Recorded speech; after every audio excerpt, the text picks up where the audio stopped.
सारा प्रणाम। बड़ी बहस में आपका स्वागत है। मैं हूं Bhupesh Kohli. Line of actual control पर पहली गोली चल चुकी है।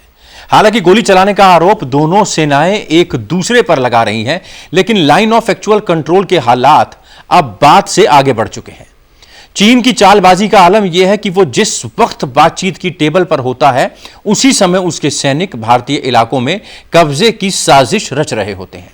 29-30 अगस्त की रात चीन की हिमाकत का भारतीय सैनिक मुंहतोड़ जवाब देते हुए ऊंचाई की 3 चोटियों पर अपना कब्जा कर लेते हैं।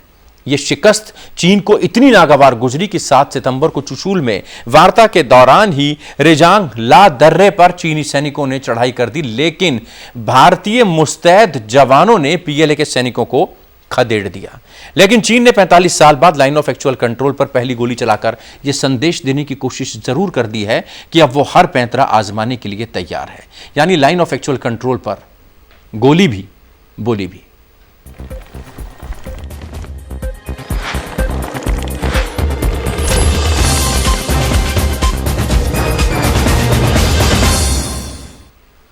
मॉस्को में रक्षा मंत्री राजनाथ सिंह ने चीनी रक्षा मंत्री से मुलाकात तो की, लेकिन नतीजा जीरो रहा। अलबत्ता चीन के रक्षा मंत्री ने यह तक कह दिया कि भारत को उकसावे की कार्रवाई से बचना चाहिए। अब विदेश मंत्री एस जयशंकर भी मॉस्को जा रहे हैं, जहां चीन के विदेश मंत्री से उनकी मुलाकात होनी तय मानी जा रही है। लेकिन जयशंकर ने पहले ही हालात गंभीर हैं कहकर यह संकेत दे दिया कि चीन से उन्हें कोई उम्मीद नहीं दिखती। दरअसल पूर्वी लद्दाख के कुछ इलाकों में 5 महीने से घुसी पीएलए को भारतीय सेना वापस जाने को कह रही है।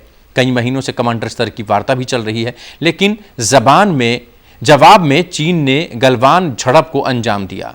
अब भारत ने चीन को करारा सबक सिखाने की रणनीति अख्तियार तो कर ली। चालबाज चीन के मंसूबे साफ दिखने लगे हैं और वो बॉर्डर पर एक बार फिर 1962 के सपने संजोने में जुटा है।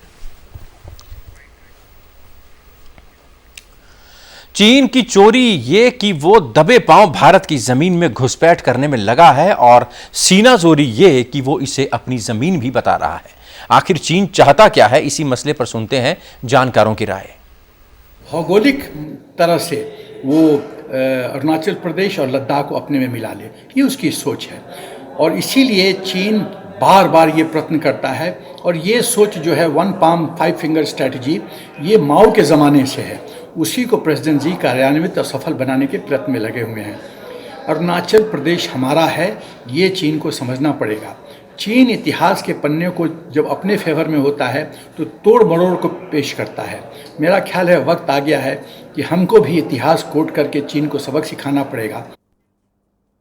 10 सितंबर को हमारे external affairs minister Jaishankar SCO meet को अटेंड करने के लिए मॉस्को जा रहे हैं, जहां वो पहली बार चाइना के फॉरेन मिनिस्टर वैंग जी से मुलाकात करेंगे और लद्दाख के स्टैंड ऑफ के बारे में डिस्कशन होगा।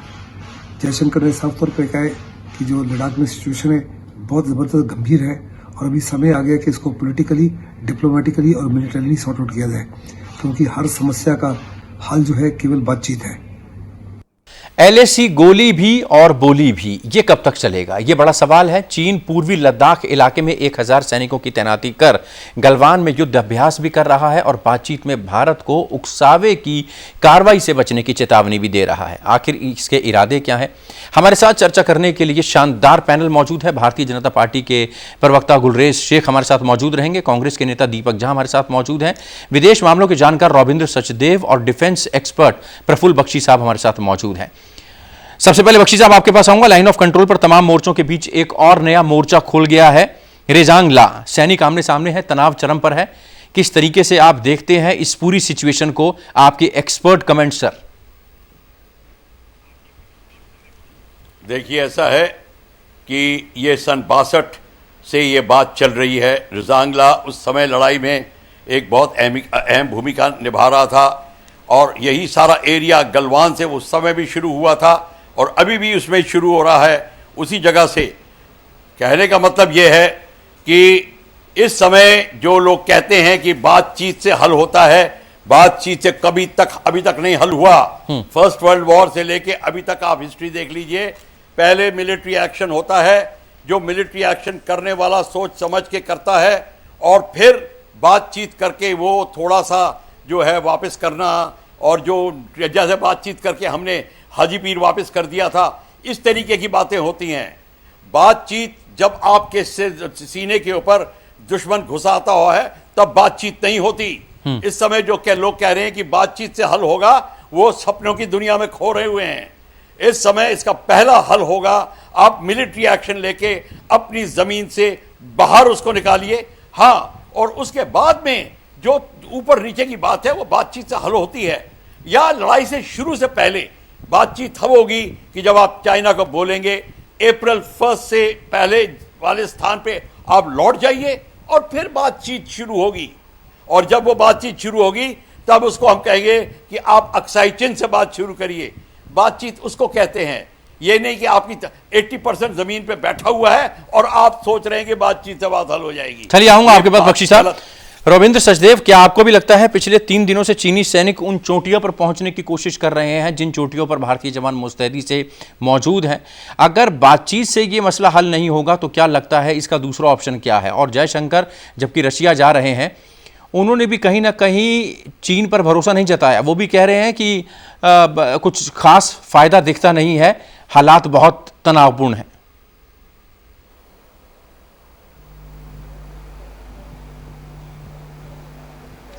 हाँ, बिल्कुल हालात तनावपूर्ण है। मैं 3-4 चीजें कहना चाहूंगा अलग अलग रूप से। पहली बात, यस, बॉटम लाइन तो यही है कि होगा, आमना सामना होगा, पर उससे पहले जितना भी हो सके बातचीत से ही उसको अवॉइड करना बेहतर है। शायद वो भी हमें ध्यान रखना चाहिए। इसमें मैं 1 या 2 बात कहूंगा। अभी जयशंकर मॉस्को जा रहे हैं तो वो मिल रहे हैं। मैं एक्चुअली ये एक्सपेक्ट करूंगा, देखिए दुनिया में अमेरिका तो एंटी चाइना, डेफिनेटली सारे एंटी चाइना है, बट रशिया एक थोड़ा सा चाइना का दोस्त भी है, और रशिया हमारा भी दोस्त है। तो ये एक्चुअली वक्त है मेरे विचार से रशिया को एक रोल प्ले करने का, और भारत और चीन के बीच में शांति को ब्रोकर करने का बैक एंड पे। मेरे विचार से ये मौका है, और हमें भी ओपन होना चाहिए और चाइना को भी ओपन होना चाहिए। लेकिन रशिया ने यह कह दिया भारत और चीन सीमा विवाद में बिना बुलाए वो मध्यस्थता नहीं करेंगे, मीडिएटर नहीं बनेंगे जब तक कि दोनों कंट्रीज तैयार नहीं होती। रविंद्र, नहीं, वो तो बोलने की बात है साहब, वो तो पब्लिक मीडिया में तो वो कहेंगे जो कहेंगे। डिप्लोमेसी वो थोड़ी हो रही है जो आप सारी हम सुन रहे हैं। डिप्लोमेसी तो 90% उसके पीछे हो रही है, वो तो कहेंगे ही जो कहेंगे। तो ये चीज मेरे विचार से होनी चाहिए हमारे को। दूसरी बात, चाइना का ये रवैया रहेगा, हमें समझ लेना चाहिए अगले 6 से 9 महीने तक, जब तक अमेरिका का नया प्रेसिडेंट नहीं बनता, और फिर एक पावर प्ले दोबारा रीडिफाइन होनी शुरू होती है। चाइना इस समय ये कर रहा है, चाइना इस समय एक रेस में है एक तरह से, बिटवीन नाउ एंड दिसंबर मेरे विचार से। और इस पीरियड में वो जितना ज्यादा कब्जा कर ले जहां भी, वो करने के मूड में है, भारत की तरफ, साउथ चाइना सी की तरफ वगैरह। उसके बाद जब नया प्रेसिडेंट आएगा अमेरिका के, उस समय चाइना के पास डील या कॉम्प्रोमाइज करने का होगा कि भैया ठीक है, ऐसा है, हांगकांग में अपनी सिक्योरिटी थोड़ी कम कर देते हैं, लॉ जो आप कह रहे हो, उइगुर में, जिनचियांग में ठीक है, आप एक ह्यूमन राइट की टीम भेज के देख लो, ताइवान पे हम टेंशन कम कर देते हैं, हम थोड़ा बैलेंस कर जाते हैं। तो चाइना क्या करेगा, जो इसने गेन्स कर लिए होंगे भारत के साथ और देशों के साथ, ठीक है ना, उनमें थोड़ा थोड़ा कॉम्प्रोमाइज कर देगा, बट बॉटम लाइन चाइना बहुत एक्सपैंड कर जाएगा। चलिए आऊंगा आपके पास छोटे रिएक्शन लेंगे। दीपक झा भी हमारे साथ मौजूद हैं, कांग्रेस के लीडर हैं, कांग्रेस के प्रवक्ता हैं। दीपक, समझना ये चाहेंगे, एक दूसरे पर आरोप प्रत्यारोप लगाया जा रहा है कि लाइन ऑफ एक्चुअल कंट्रोल पर चाइना की तरफ से गोली चली, लेकिन ये भी प्रफुल्ल बख्शी साहब भी कह रहे हैं कि चाइना घुसा है, चाइना ने हमारी जमीन पर कब्जा किया है, और विपक्ष लगातार इस मुद्दे को उठाता रहा है और सरकार से जवाब मांगता रहा है। अब भूपेश जी देखिए, बात हमको समझना पड़ेगा, चाइना अचानक से ऐसा कर क्यों लगा है? पिछले 3-4 महीनों में चाइना चाइना चाइना हर दिन हम देखते हैं समाचारों में, और बॉर्डर की सिचुएशन क्या हो रही है। और यहाँ पे प्रफुल्ल बख्शी साहब भी कह रहे हैं कि अब चाइना को समय आ गया है सबक सिखाने का। तो मोदी जी तो बहुत काबिल नेता है, मोदी जी की पूरी दुनिया में तारीफ होती है, सारे दुनिया के लोग मोदी जी को कहते हैं, लेकिन जो इनका मंत्रिमंडल है वो डरपोक है। देखिए, रक्षा मंत्री राजनाथ सिंह जी किसी काबिल के नहीं है, वित्त मंत्री निर्मला सीतारमण किसी काबिल के नहीं है, पेट्रोलियम मंत्री किसी काबिल के नहीं है, स्वास्थ्य मंत्री किसी की काबिल नहीं है, प्रधानमंत्री सिर्फ काबिल हैं, बाकी इनके मंत्री नाकामयाब हो रहे हैं अपने अपने हर फील्ड में। तो ये सरकार को देखना पड़ेगा कि भैया ये राष्ट्र के हित की बात है, देश के हित की बात है, ना पक्ष की बात करो ना विपक्ष की बात करो। सारा देश आपकी तरफ आंख उठा के देख रहा है कि मोदी जी अब आप 56 इंच का सीना दिखाइए, जिनको आप कहते थे चुटकी बजाएंगे और दुश्मन साफ कर देंगे। गुलरेज भाई, गुलरेज से भारतीय जनता पार्टी के स्पोक्स पर्सन हमारे साथ मौजूद हैं। गुलरेज भाई, जिस तरीके से कांग्रेस ने कहा है, एक बड़ा आरोप है कि आपकी पार्टी में, आपकी सरकार में सिर्फ प्रधानमंत्री काबिल हैं, बाकी नीचे की जो second in command, third in command जो लेयर है वो नाकाबिल है। इसका जवाब दीजिए पहले। अपेक्षा थी कि कांग्रेस जो है डिफेंस के मद्देनजर बात करेगी और राष्ट्र नीति पे बात करेगी, लेकिन इन्होंने तो डर्टी पॉलिटिक्स खेल ली और क्योंकि वो खेले भी सही, क्योंकि ये ऐसे पार्टी के नेता बैठे हैं झा साहब, जो कि जिसमें एक नेता है, मुझे नहीं पता कौन नेता है, लेकिन अशोक गहलोत ने ही कहा ना कि नाकामा है, निकम्मा है, लोगों को लड़ाने वाला है, अच्छा दिखता है, अंग्रेजी अच्छी बोलता है, अच्छी बाइट देने से कुछ नहीं होता। तो कौन नेता था इनकी पार्टी का, इनसे पूछ लीजिए। हो सकता है वो राहुल गांधी हो सकता है वो शशि थरूर हो, ये सब अच्छे अंग्रेजी बोलते हैं, मुझे नहीं पता कौन था, लेकिन मैं इनको इग्नोर करता हूँ क्योंकि देश इनको इग्नोर करता है। जहां तक बात है सीमा की, देखिए अभी हमें बिल्कुल सेंसिटिव बात कर रहा हूँ और पॉइंट टू पॉइंट बात कर रहा हूँ। इसमें कोई दो राय नहीं है कि कल रात्रि में चीन ने गोली चलाई। अब विषय ये उठता है कि चीन क्यों कर रहा है। देखिए एक बात समझिए आप कि चीन ने पहले ये सोचा था कि जैसे ही चाइना एग्रेशन दिखाएगा, पीएल एग्रेशन दिखाएगी, भारत जो है वह घुटने टेक देगा, लेकिन उल्टा उसके बिल्कुल विपरीत हुआ। भारत ने उल्टा एग्रेशन दिखाना शुरू किया। वर्तमान में स्थिति यह है कि वो जो टोपोग्राफी है उस क्षेत्र विशेष की, उसके जितनी भी हाइट थे और जो सामरिक स्थिति पर महत्वपूर्ण बिंदु है, उन सब पर भारतीय सेना का कब्जा है। अब चीन जो है वो बौखलाहट में आ रहा है। दूसरा, ये वो बार बार हमको प्रोवोक भी करने की कोशिश कर रहा है ताकि इंटरनेशनल कम्युनिटी के सामने, जहां उसका एक बुरा समय चल रहा है अभी, एक दूसरी पिक्चर प्रेजेंट कर सके कि चीन जो है वो एग्रेसर नहीं है, अभी तो भारत एग्रेसर है, लेकिन वहां भी उनकी चलने वाली नहीं है। तीसरा जो विषय है, देखिए कल का तारीख बहुत महत्वपूर्ण है। कल चाइना ने क्यों फायर किया, इसका एक कारण यह भी हो सकता है कि कल जिस प्रकार से सुपरसोनिक व्हीकल को हमने टेस्ट किया तो उससे चीन में बौखलाहट है। मुझे स्मरण है, और दोनों डिफेंस और फॉरेन पॉलिसी वाले बैठे हैं हमारे बीच में, जब पिछले साल जो चाइना का नेशनल डे की परेड थी, उन्होंने दुनिया के सामने शो कॉस्ट किया था कि उनके पास वेपन है और टेक्नोलॉजी है सुपरसोनिक। अब कल ही के दिन क्यों फायरिंग हुई, उसका एक कारण यह भी हो सकता है कि जो एलिट 4 क्लब है, पहले एलिट 3 था, अब उसमें भारत भी आ गया, जिसके पास सुपरसोनिक टेक्नोलॉजी आ गई है, तो उससे भी एक बौखलाहट है। चलिए, कहीं ना कहीं चीन पूरी तरह से बौखला चुका है और कहीं ना कहीं चाइना को बैकफुट पर धकेलने का काम भी सरकार ने बखूबी किया है। भारतीय जनता पार्टी के प्रवक्ता का ये कहना है। प्रफुल्ल बख्शी साहब, आपके पास दोबारा आऊँगा। चाइना का ये एजेंडा कि यहाँ पर तनाव क्रिएट किया जाए, उधर पाकिस्तान को प्रोवोक किया जाए, LAC और LOC दोनों फ्रंट पर मोर्चा खोला जाए, दोनों देश मिलकर लड़ेंगे, ऐसी तैयारी की बातें सामने आ रही हैं। हमारी तैयारी क्या है? हमारे आर्मी चीफ नरवणे साहब कहते हैं कि नहीं हम तैयार हैं, आर्मी चीफ कहते हैं हम तैयार हैं, नेवी चीफ कहते हैं हम तैयार हैं। क्या वाकई हम पूरी तरह से तैयार हैं दोनों फ्रंट पर लोहा लेने के लिए? आप बिल्कुल ठीक कह रहे हैं और ये बिल्कुल ठीक बात है। दोनों फ्रंट पे लोहा लेंगे। अब 2 फ्रंट नहीं रहेंगे, वो एक फ्रंट बन जाएगा। फ्रॉम लद्दाख से लेके POK तक एक आर्क बनेगा। अरुणाचल, ये पूरा का पूरा आर्क, अरुणाचल, लद्दाख और POK।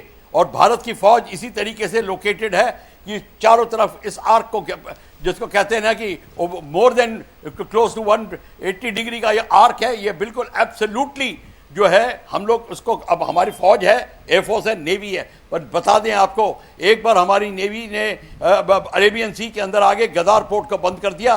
चाइनीज की हालत वैसे ही खराब हो जाएगी। मलक्का स्ट्रेट के ऊपर ऑलरेडी पाबंदी लग रही है और अभी तो साउथ चाइना सी में 14 कंट्रीज और 14 नेवीज बैठी हुई हैं। उनके आइलैंड्स पे कब्जा होने वाला है।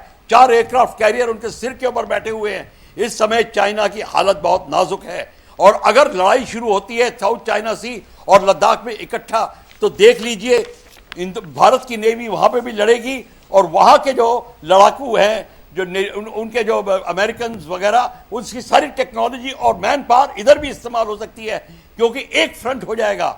ये एक अलग बात है जिससे चाइना बौखला रहा है। चाइना, और जब ये होगा पाकिस्तान चाइना का साथ छोड़ देगा।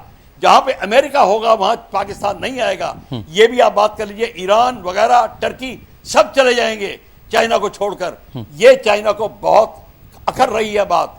और बात हुई वेपन्स की, सारे के सारे वेपन टेक्नोलॉजी हमारे पास है उनको सामना करने की। और दूसरी बात बता दें, चाइनीज की एयरफोर्स का उनका इक्विपमेंट बहुत अच्छा है, मानते हैं, पर उनकी जो ट्रेनिंग है, उनकी जो टैक्टिक्स हैं, वो बहुत ही पुअर है। ये वर्ल्ड रिपोर्ट है, एक्सपर्ट्स की रिपोर्ट है इसके ऊपर। वो चाइनीज की गलती नहीं है, उनको कोई ट्रेनिंग मिली नहीं है, उनका पायलट फ्लाई करता ही नहीं है। उनके पायलट, जहां पे हमारे पायलट के 5000 घंटे हैं, उसके 500 घंटे भी नहीं होते। ये है प्रॉब्लम। तो चाइना का जो प्रॉब्लम है वो बेसिकली तमाम ऐसे कॉजेज प्रफुल्ल बख्शी साहब ने बताए जिससे कहीं ना कहीं चाइना बौखला चुका है, चाइना बैकफुट पर भी दिखाई दे रहा है। गुलरेज भाई, आऊंगा आपके पास। इससे पहले रविंद्र, आपसे समझना चाहेंगे, चीन से तनाव के बीच ईरान दौरे पर भारत के रक्षा मंत्री और विदेश मंत्री का दौरा अपने पाले में लाने की रणनीति, ये कितना अहम है और ये चीन को कितना चुभ रहा है?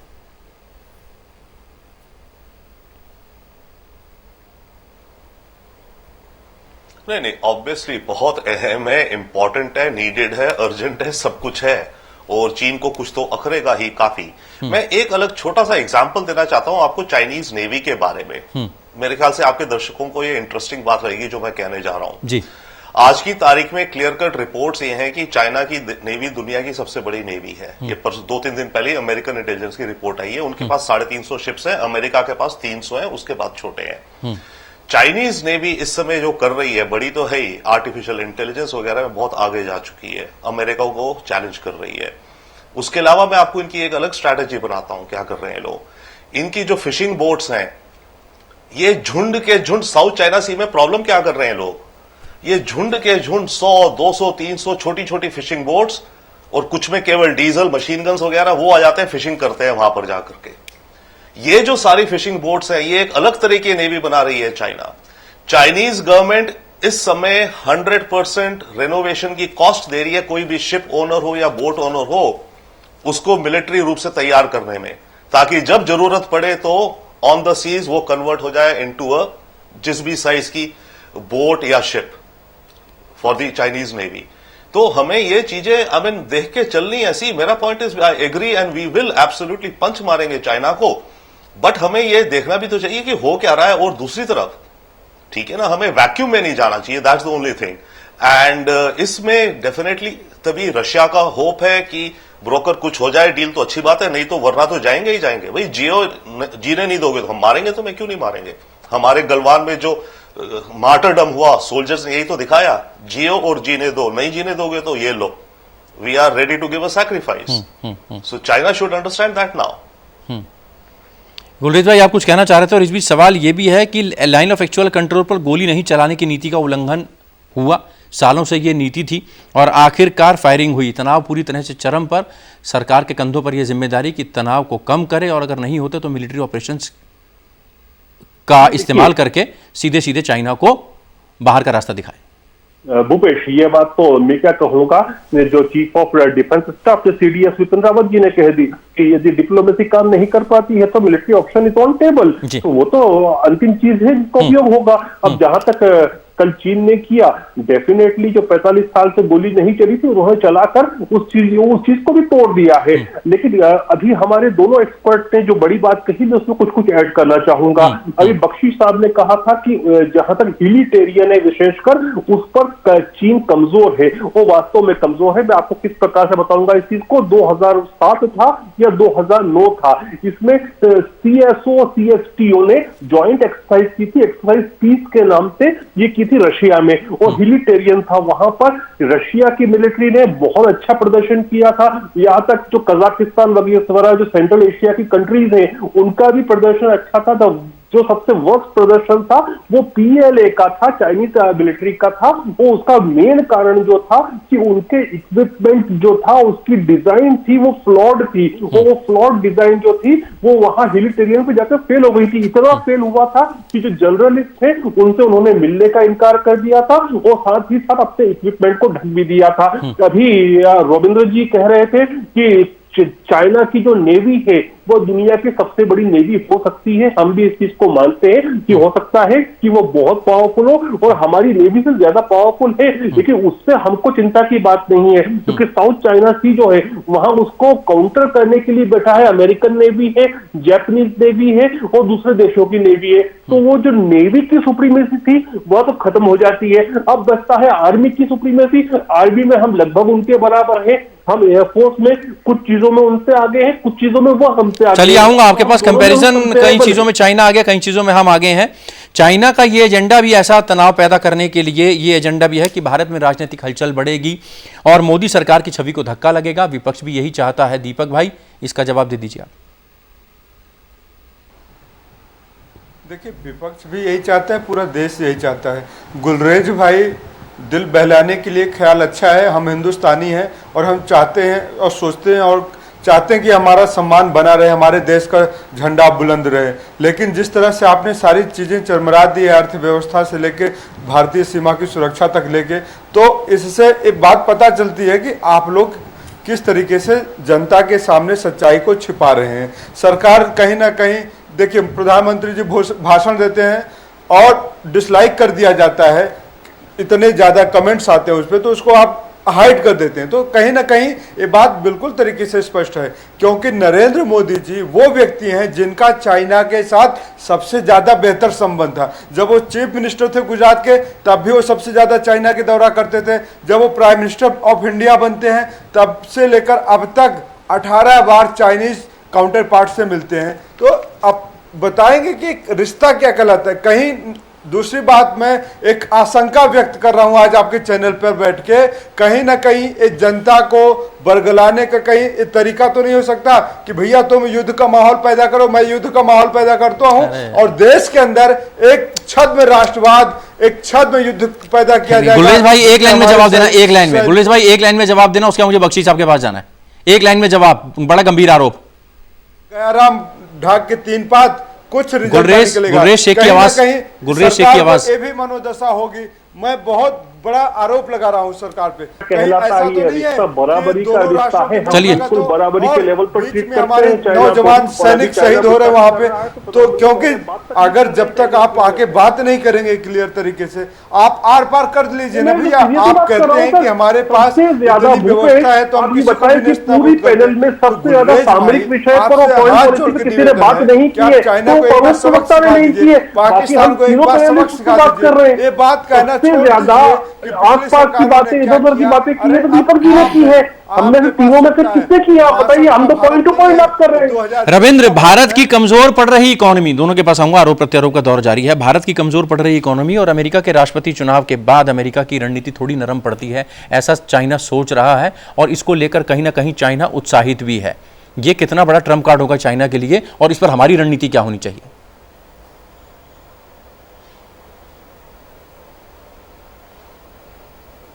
नहीं, ये बहुत कॉम्प्लिकेटेड क्वेश्चंस आप पूछ रहे हैं सर। इसमें मल्टीपल लेवल्स के प्रश्न है और आंसर्स हैं।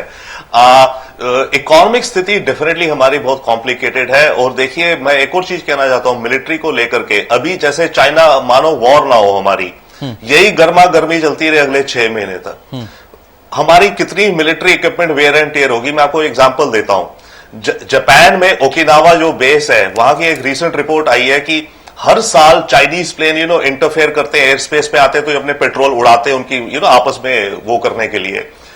तो पिछले वर्ष में चाइनीज इंट्रूजन इतनी बढ़ गई हैं कि हर 2 घंटे में या हर दिन में 2-2, 3-3 बार इनको अपने F-15 उड़ाने पड़ रहे हैं जापानीज को। अब वो इस टेंशन में आ गए हैं कि जिन एयरक्राफ्ट की उम्र पहले 30 साल होनी थी, अब वो इतना ज्यादा उड़ रहे हैं रोज हर दूसरे दिन कि उनकी उम्र 20 इयर्स हो रही है। इक्विपमेंट का वेयर एंड टेयर। तो same challenge by the way हमारी मिलिट्री को भी है, तो हमें अवेयर होना चाहिए। ऑफ कोर्स हम अवेयर होंगे, बट ये इस तरह के अलग अलग पहलू हैं। जहां तक इकोनॉमी की बात, एक और बहुत इंपॉर्टेंट है, आपके पहले किसी पैनलिस्ट ने ये भी कही। देखिए, जब भारत में टेंशन होंगी तो इन्वेस्टर्स नहीं आएंगे, तो चाइना वो गेम भी खेल रहा है। और आपको ध्यान हो कि हम चाइना से सप्लाई चेन शिफ्ट करने का काफी मुहिम चल रही है, अमेरिका सब कह रहे हैं वो, राइट। वैसे ही वो इन्वेस्टर्स भारत में आने से परेशान होते थे, डरते थे ईज ऑफ डूइंग बिजनेस को लेकर के, राइट। अब और भी है भाई, जहां वॉर क्लाउड्स होंगे वहां कौन इन्वेस्ट करेगा? काफी अहम जानकारी, काफी अहम जानकारी जी रविंद्र, काफी अहम जानकारी। वक्त की कमी है, प्रफुल्ल बख्शी साहब हमारे साथ मौजूद है। बख्शी साहब, कंक्लूड करूंगा आपके रिएक्शन से, अगले 1-2-3 महीने के अंदर अगर अंतराल में दोनों देशों के बीच तनाव बढ़ता है, आपके एक्सपीरियंस के हिसाब से आप क्या देखते हैं? स्मॉल वॉर देखते हैं, एक बड़ी लड़ाई देखते हैं जिसमें कई देश शामिल होंगे, और उसमें भारत की क्या स्थिति रहेगी? देखिए, मेरे ख्याल से देखिए, अगर ये अगले 1.5 महीने में जो होती है, इलेक्शन से पहले पहले अगर लड़ाई होती है, तब तो बात ये रहेगी कि अमेरिका पूरा का पूरा सहयोग देगा इन द साउथ चाइना सी, और जब साउथ चाइना सी में देगा, भारत की नेवी वहां होगी, और उस समय हमारा ये फ्रंट खुलेगा। ऑलरेडी एक्चुअली हमारा फ्रंट तो खुल चुका है। हमको एक बात याद रखनी चाहिए कि अब हमारे को सबसे पहली प्रायोरिटी हमारी है अपनी धरती वापस लेना। बातचीत तो साथ साथ चलती रहेगी, पर जिसको आपको अहम भूमिका निभाएगी वो ये है, जब आज जितनी जल्दी आप अपनी धरती वापस लेके और ज्यादा चाइना की धरती पे ऑक्यूपाई करोगे, तो नेगोशिएटिंग टेबल पे आप स्ट्रांग बनोगे। अगर लड़ाई शुरू हो जाती है साउथ चाइना सी में, उसके बाद चाइना को की स्थिति बड़ी नाजुक होगी। मैंने पहले बता दिया, ना पाकिस्तान साथ देगा, ना ईरान साथ देगा उसका। उस समय वो अकेला पड़ जाएगा चाइना, और हमारे को फायदा होगा। पर हम ये बता दें आपको बात कि अगर हम अपनी धरती अगर अब वापस नहीं लेते, अपनी पोस्ट जैसे 29-30 की रात को लिया, हमें 3-4 और लेनी चाहिए। हम क्यों रुक जाते हैं? जब कल रात को अटैक हो रहा था, हमें अटैक हेलीकॉप्टर लगाने चाहिए थे।